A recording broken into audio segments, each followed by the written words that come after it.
Alright, बहुत बहुत शुक्रिया चैनल का और ऑफ कोर्स मेरे प्रोड्यूसर्स एंड डायरेक्टर्स का वो आउटपुट आउट करने के लिए बहुत शुक्रिया। लेकिन बात शुरुआत अब यहाँ पर कमोडिटीज़ की करते हैं और सबसे पहले अगर हेडलाइंस की बात करें तो हमने सुना यहाँ पर शिवराज सिंह चौहान जी ने क्या बोला और सीएनबीसी आवाज़ के पास वो एक्सक्लूसिव फुटेजेस भी हैं किसानों की आय बढ़ाने और दालों पर शिवराज सिंह चौहान क्या बोले ये आपको बताएंगे। और जिस तरह से कल नोटिफिकेशन आया है 1 अगस्त से गेहूं और चावल यहां पर सरकार बेचने की तैयारी में है, क्या क्वालिटीज़ हैं लेकिन क्या क्वांटम है वो यहां पर अभी क्लियर होना बाकी है, उस पर भी करेंगे चर्चा। साथ ही बात करेंगे ज्वेलरी इंडस्ट्री की और यहां पर काफ़ी सारी मांगे हैं, टैक्स में छूट से लेकर किस तरह से इस दायरे को बढ़ाया जा सकता है, ट्रांसपेरेंसी कैसे लेकर आए और क्या आगे रिफॉर्म्स एंड पॉलिसीज़ होनी चाहिए, इस पर भी करेंगे चर्चा। इन सब पर बात करने के लिए हमारे साथ हैं वीट प्रोडक्ट्स प्रमोशन काउंसिल के चेयरमैन अजय गोयल, सत्यम बालाजी राइस इंडस्ट्रीज के डायरेक्टर हिमांशु अग्रवाल, केडिया कमोडिटीज के अजय केडिया। वहीं ब्रेक के बाद हमारे साथ होंगी एस्पेक्ट ग्लोबल वेंचर्स की एग्जीक्यूटिव चेयरपर्सन और इब्जा की वीपी अक्षा काम्बोज। लेकिन सबसे पहले आपको सुनवाते हैं कि केंद्रीय कृषि मंत्री शिवराज सिंह चौहान ने किसानों पर ये जो एक्सक्लूसिव जानकारी सीएनबीसी आवाज के पास है उस पर क्या कहा, सुनते हैं। खाने का सामान तो किसान ही उगाता है, अन्न हो, फल हो, सब्जियां हो, दूध हो। और प्रधानमंत्री जी का भी संकल्प है, उस संकल्प को पूरा करने के लिए वो 10 साल से निरंतर काम कर रहे हैं किसान की आय बढ़ाने का। हम आत्मनिर्भर हो, चाहे वो अन्न हो या बाकी खाने की वस्तु है, उस पे उसके लिए भी प्रयत्न जारी है और हमारी रणनीति है कृषि और किसानों के कल्याण के लिए, खाद्य सुरक्षा के लिए, और एक संकल्प और है, भारत को दुनिया का फूड बास्केट बनाना है। और यह होगा, कठिन है, असंभव नहीं है। इसलिए हमारी रणनीति है नंबर 1 उत्पादन बढ़ाना, पर हेक्टर यील्ड कैसे बढ़े, उसके लिए उन्नत बीज, आधुनिक टेक्नोलॉजी। मैं उसके विस्तार में नहीं जा रहा, लेकिन मुझे बताते हुए खुशी है कि अधिक उत्पादन देने वाले उन्नत बीजों की 100 नई वैरायटी जल्दी लॉन्च करने वाले हैं। आईसीआर लगातार उसमें काम कर रहा है। उत्पादन बढ़ाना है, उत्पादन की लागत घटाना है, तब प्रॉफिट बढ़ेगा। उसके लिए निरंतर काम जारी है।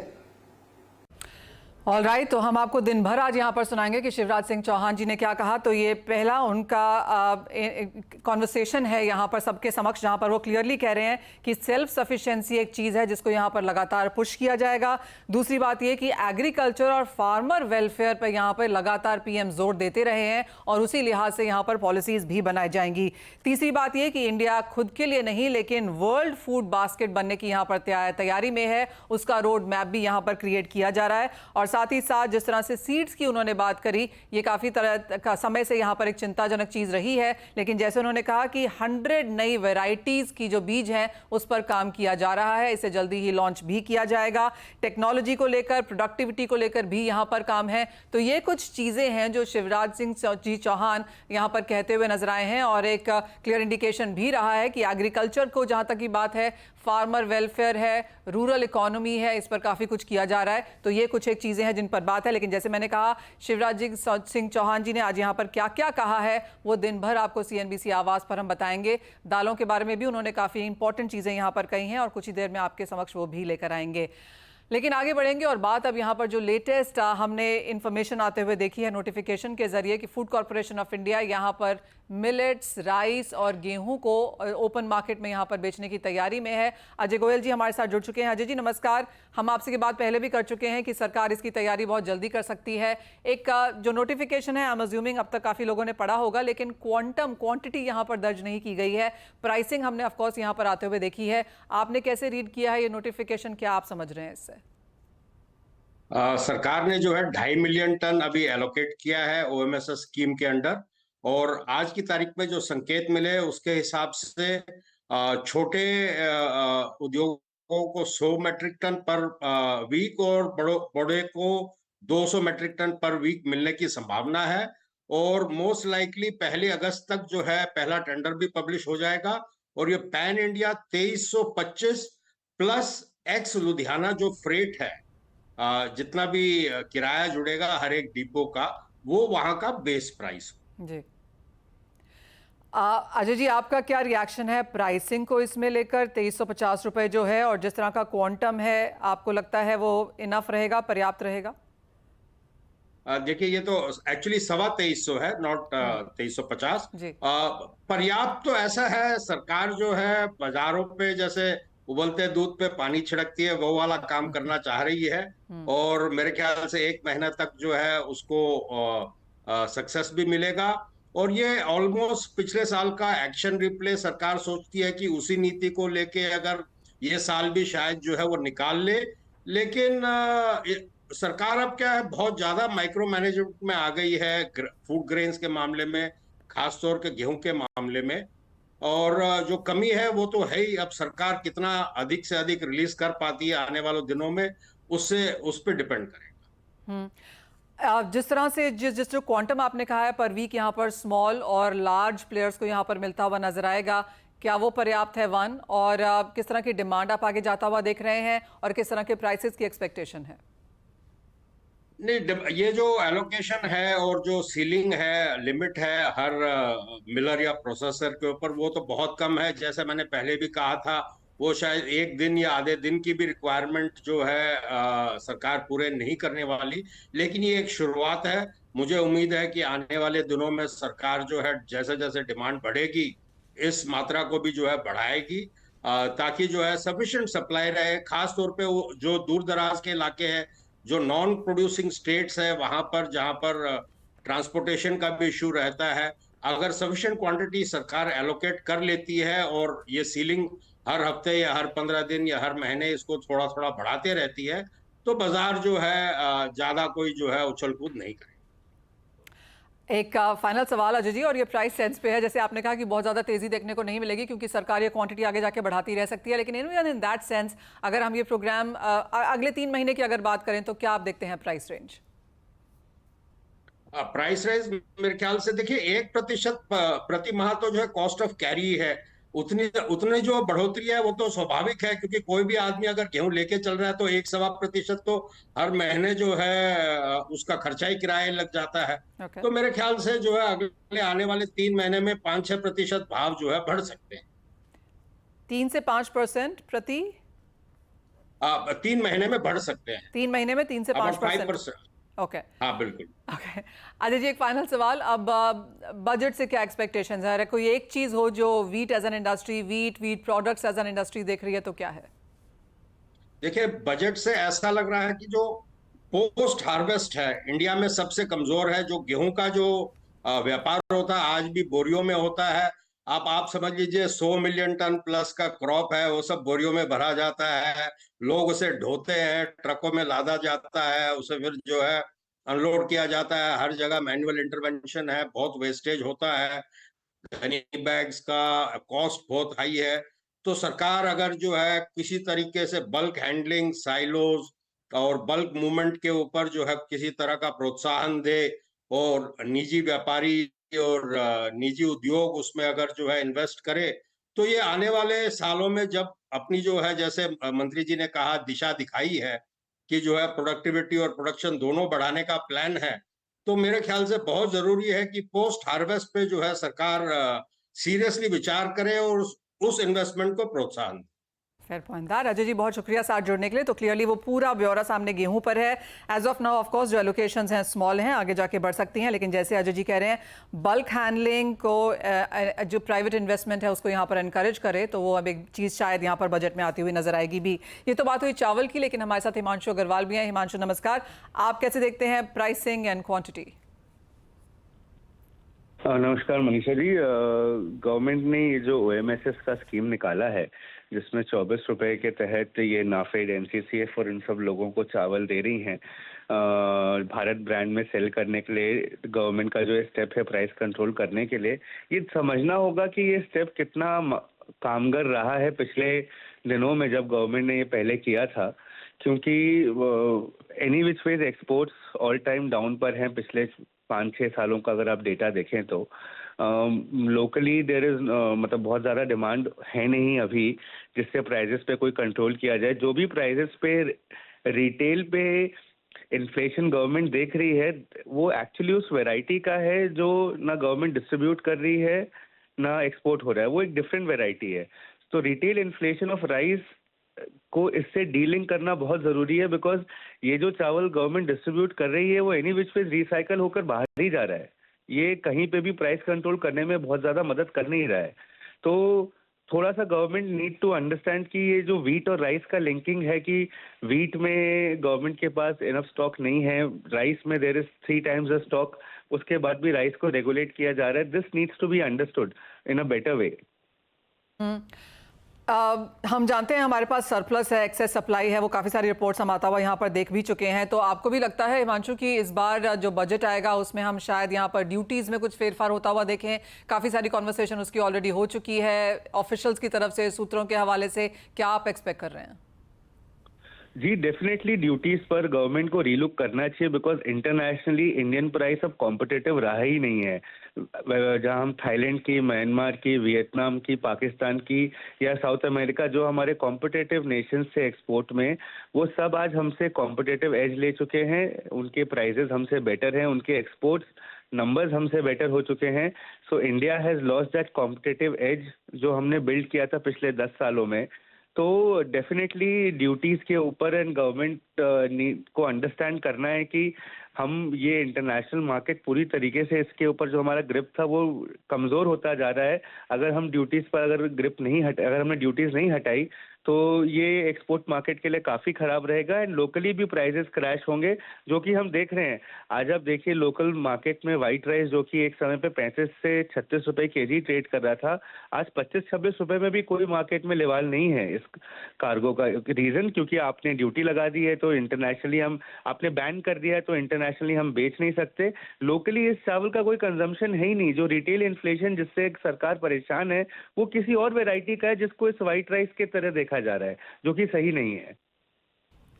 हिमांशु बहुत शुक्रिया साथ जुड़ने के लिए। तो क्लियरली एक्सपोर्ट्स पिछले 5-6 साल में सबसे कम है, एक्सेस सप्लाई है सरकार के पास, इंडियन प्राइसेस ग्लोबल मार्केट्स में कॉम्पिटिटिव नहीं है, और अगर इस ड्यूटी को चेंज नहीं किया गया तो इंडस्ट्री जो थोड़े से यहाँ पर इनर डेंट चल रही है, इंडस्ट्री के लिए ऑफकोर्स ये कारगर नहीं है, और बजट से काफ़ी सारी एक्सपेक्टेशंस यहाँ पर भी हैं। अजय, आप कैसे देखते हैं overall agriculture as a market? काफ़ी सारी एक्सपेक्टेशंस हैं यहाँ पर। नमस्ते वंशा जी, और सबसे पहले आपको जन्मदिन की बहुत बहुत शुभकामनाएं। डेफिनेटली अगर देखा जाए तो पिछला साल एल नीनो का था, इस बार ला नीनो है, बट धीरे धीरे डिले होते जा रहा है। डिस्पाइट दैट हमने जो नंबर देखे हैं सोइंग के अभी तक काफी अच्छे रहे हैं, बट प्राइसेस पे उसका असर नहीं पड़ा। उसमें 2-3 चीज इंपॉर्टेंट ये भी है कि पिछले 2-3 सालों में जो हमारा खाने का पैटर्न है वो भी चेंज हुआ है, जिसकी वजह से डिमांड एक्स्ट्राऑर्डिनरीली हम देख रहे हैं पुश हो रहा है। और कोविड के बाद से हम देख रहे हैं जो हमारा इन्वेंट्री लेवल्स था वो डिप्लीट हो चुका है, जिसकी वजह से प्राइसेस अभी भी एलिवेटेड लेवल्स पे है।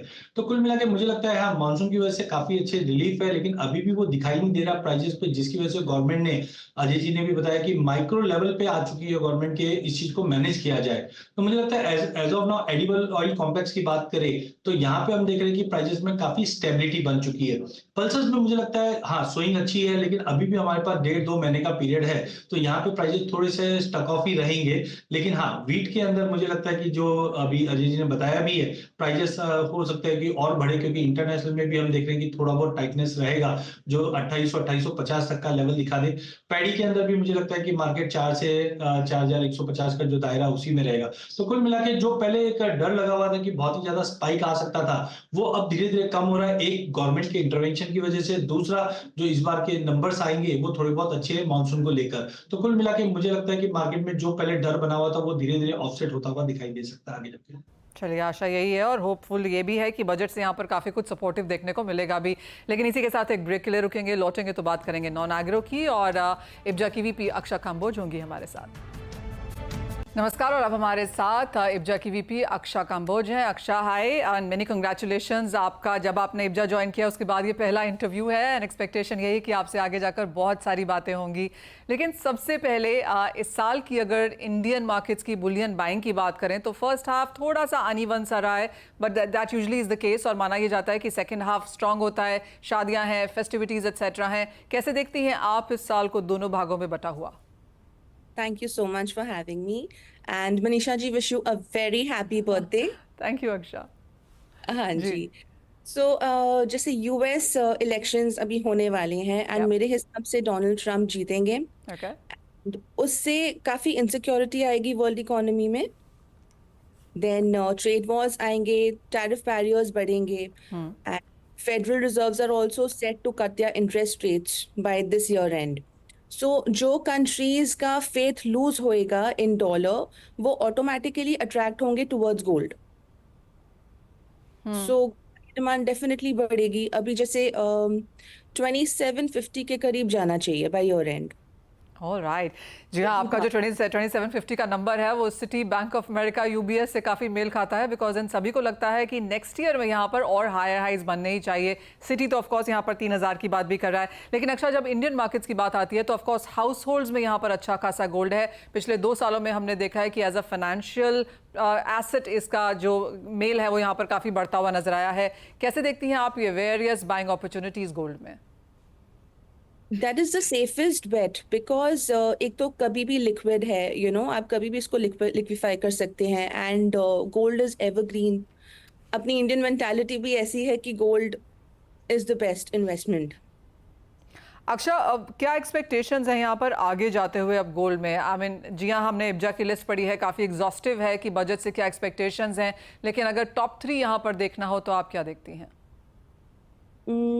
जैसे GST आई थिंक थोड़ा रिड्यूस हो जाए so that will be good and ease of trade के लिए सम प्रोविजंस हो जाए that will be good but the jewellery demand is definitely gonna increase in this coming time with the festivities and the wedding season around the corner.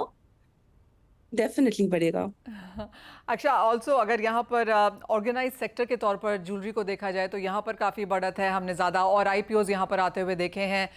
बेहतरीन यहाँ पर growth बनती हुई नजर आई है, चाहे वो रिटेल चेन्स के लिहाज से है या फिर जैसे हॉल मार्किंग है, ट्रांसपेरेंसी भी बढ़ी है। कैसे आप समराइज करेंगे इन सेंस द इंडस्ट्री जो यहाँ पर खड़ी है और क्या विजन है यहाँ से आगे जाते हुए? जैसे काफी ज्वेलरी कंपनीज लिस्ट हुई हैं स्टॉक एक्सचेंज में, तो उनको एक बहुत हाई लेवल की ट्रांसपेरेंसी मेंटेन करनी होती है, which is again contributing to taking it towards the organised sector. Then regulations like hallmarking definitely has helped. Like IBJA का major target यही है to maintain utmost transparency for the consumers so that their interest is safeguarded at all times. Consumer confidence is the key. Absolutely. तो transparency में यहाँ पर और push की ज़रूरत है और जैसे अक्षा कह रही हैं कि यहाँ से सोने में और तेज़ी देखने हुए मिल सकती है और यहाँ से भी मार्केट को काफ़ी इंकरेजमेंट है, खरीदारी के हिसाब से सेफ एज बेस्ट है और काफ़ी सारी लिस्ट उन्होंने यहाँ पर हमें बताई है कि क्यों आपको सोना खरीदना चाहिए, उसको अपने एसेट क्लास में लेना चाहिए। और सोना अब तक इस साल में 14% बढ़ चुका है। एक्सपेक्टेशंस यही हैं कि सेकेंड हाफ में और तेज़ी की उम्मीद। अक्षा, बहुत शुक्रिया साथ जुड़ने के लिए और बहुत ही क्रिस्पली वो सब आंसर भी करने के लिए। एज मैंने कहा कि आपसे बहुत जल्दी बहुत सारी बातें यहाँ पर और भी होंगी। लेकिन जाते जाते आपको बता दें कि केंद्रीय कृषि मंत्री शिवराज सिंह चौहान ने किसानों पर हमसे और क्या कहा और दालों को लेकर अब उनकी क्या एक्सपेक्टेशंस हैं, आइए सुनते हैं। तो उत्पादन की लागत घटाने के कई तरीके, टेक्नोलॉजी एक है। तीसरी चीज है उत्पादन के ठीक दाम देना,